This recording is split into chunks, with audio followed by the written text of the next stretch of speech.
What's up, guys? It's Brandon Flash. Today you're joining me with a 2024 Tesla Model Y long-range rear-wheel drive. This is the longest range Model Y that Tesla has ever made. We're going to be doing the out of spec style 10% challenge.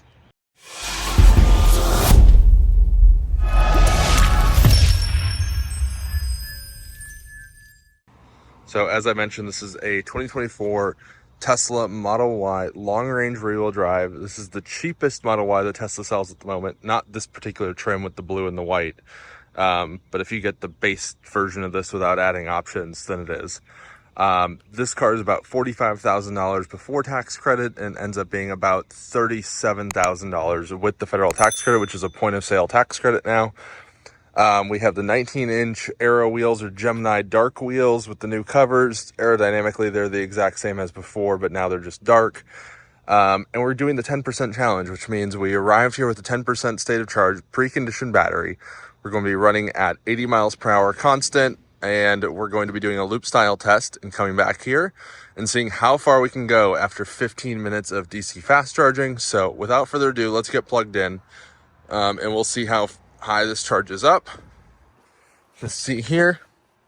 So we're at 10% state of charge. I preconditioned on the way here. We have a battery temp of 44C, which is what it preconditioned to.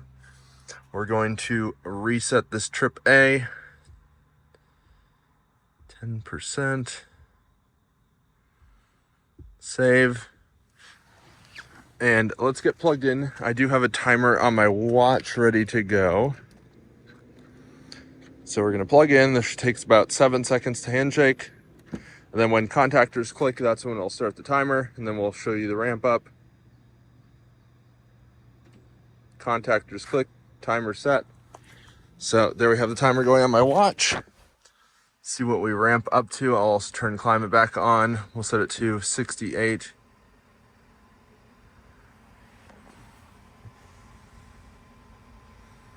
Let's go into service mode here. And this car is rated for 250 kilowatts. We'll see what it actually does. High voltage charging. So we're doing about 550 amps. This is an empty supercharger. One other car just pulled up here, but 12 stall, that won't impact anything. We're hitting right about 200 kilowatts.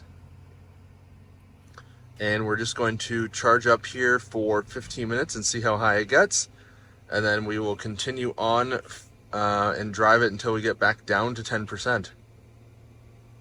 So with this test, we run at 80 miles per hour. This is to simulate real-world road trip conditions.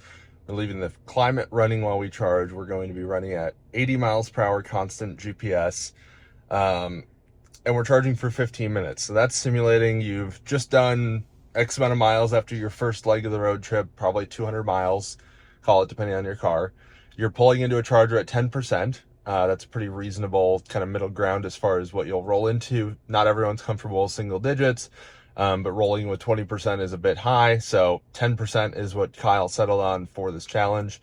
And then you're charging up for 15 minutes. And the goal here is to see how much farther you can go after that 15 minutes of charging, to see how practical a car is on a real world road trip. So I think this is going to be a strong contender. I tested the software locked rear wheel drive Model Y a few months ago, which is physically the same car as this, but with the software locked battery pack, whereas this one is not software locked. So this is fully unlocked. The long range battery pack shows 79 kilowatt hour with a full pack.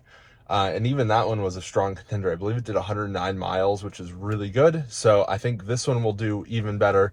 I've set the tire pressures to manufacturer recommended, which is 42 PSI. And now we just wait another 11 minutes. We're already up to 25% after 4 minutes. So, I'm thinking we'll probably get somewhere in the 55-60% range. And that should be a very strong number with 320 miles of rated range with the 2024 EPA cycle, which is a lot more realistic in my experience. And we have 8 minutes remaining. We're already up to 35% with 19 kilowatt hour added.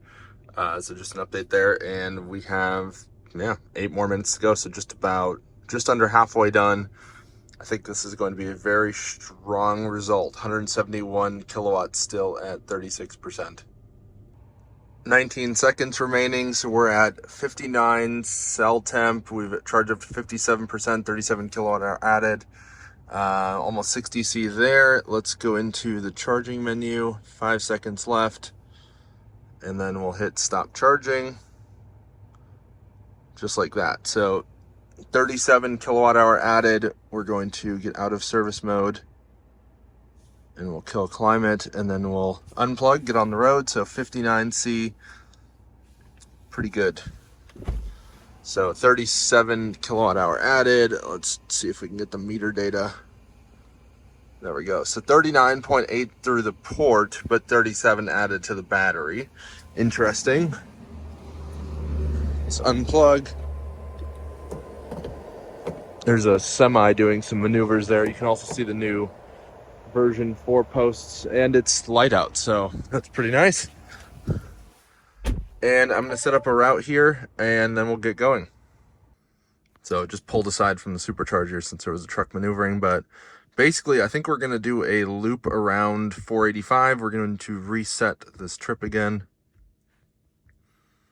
And I think that should do it. That's about 70 miles.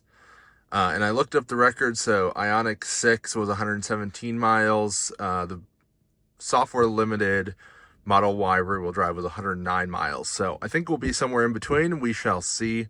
But we'll turn around at 34%, since that's half of 10% to 58%. And let's get to it. We have 47 kilowatt hour remaining on the battery. That's, of course, till completely dead. And less than a mile, we're getting onto the interstate. We'll accelerate nicely up to 80 miles per hour and then set autopilot. So should be nice and easy Monday drive. Well, we've just crossed to 34%, which is about halfway on this test. We've gone 56 miles so far. And we've done almost the entire loop of 485, so we're about 10 miles short, and then we'll continue past until we get to a 10% arrival back to the supercharger. It is preconditioning, apparently. It cooled down a bit, and now it's heating back up, it seems, but it seems to be passively heating. So efficiency 315 watt hours per mile, so we will continue on. Well, we are down to 20%. We're turning around in a little less than a mile, 26 miles, until we get back to the supercharger at 9%. We're at 90 miles now, so it looks like we'll be somewhere about 115 miles roughly. So we'll see how this goes. We are at 16% and just crossed 100 miles. Looks like 16 more miles to the supercharger to arrive at 9%, and again, we'll see how that goes. We'll see if that goes up or changes at all, but that puts us right on track with the Ioniq 6, which is very impressive. Well, we just crossed from 11 to 10%, gone 113 miles, and this is the new Tesla range champion other than the Model X Plaid and probably the Model S. But the Model S has not been tested in the 10% challenge. And we're just about back to our starting point. I'm going to continue going because I want to get it down to 0% to do a 0 to 100% charge recording. But yeah, we did 113 miles in 15 minutes of charging. Well, overall, with the 10% challenge on this 2024 Model Y long-range rear-wheel drive, I must say I'm pretty impressed with it. This seems to be the new kind of Model Y road trip champion. I haven't tested the long-range all-wheel drive, but I suspect it would do very slightly worse, so I'd say that probably is not the buying decision point for you. If you need a Model Y, this is the one to get for range. If ultimate range is your priority, I would say probably stick with the Model 3. The long-range rear-wheel drive Model 3 should do even better than this because it should have the same battery pack but be even more efficient. And the Model 3 seems to be just really efficient at speed. It seems that the higher speed you go, the less it has an impact on efficiency, or not. The less compared to Model Y, at least, because it has a smaller frontal area. So it has less aero impact from higher speed because as you increase speed, your air resistance is squared. And also worth noting, I was comparing the results of this to the Model, or the Ioniq 6 that was tested in Colorado. The Model Y standard range rear wheel drive I tested here in South Carolina, so that's pretty comparable, but the Ioniq 6 was tested in Colorado. I don't recall the temperature or the season, but thinner air there probably made the results a bit better. And I think that this Model Y would have done better actually if it had been either hotter or less humid, or at higher altitude with thinner air. So that definitely makes an impact. Anyway, if this video helped you buy a Tesla, my referral code is down below. Right now, Tesla's offering $1,000 off for a referral, and I get $500 in credit, so certainly appreciated. If you haven't already, hit the like button, hit the subscribe button. Thank you guys for watching, and I'll see you guys on the next one.